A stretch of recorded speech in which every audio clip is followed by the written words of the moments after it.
അങ്ങനെ നമ്മള് മലപ്പുറം ജില്ലയിലെ തിരൂരിൽ നിന്ന് നമ്മൾ യാത്ര തുടങ്ങിയിട്ട് നിലമ്പൂര് വഴിക്കടവ് വഴിയാണ് തമിഴ്നാട്ടിലേക്ക് പ്രവേശിക്കുന്നത് കേട്ടോ.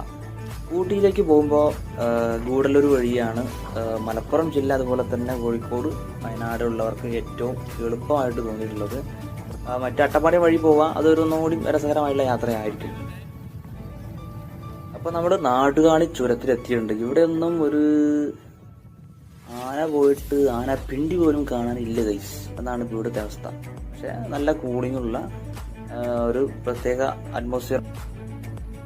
ഊട്ടിയെ കുറിച്ച് എല്ലാവർക്കും അറിയാവുന്ന ഒരു കാര്യം നല്ല തണുപ്പുള്ള സ്ഥലം എന്ന് മാത്രമായിരിക്കും. പിന്നെ നീലഗിരി ജില്ലയിലാണെന്ന് കുറച്ചു പേർക്ക് മാത്രം അറിയാവുന്ന ഒരു സത്യം തന്നെയാണ്.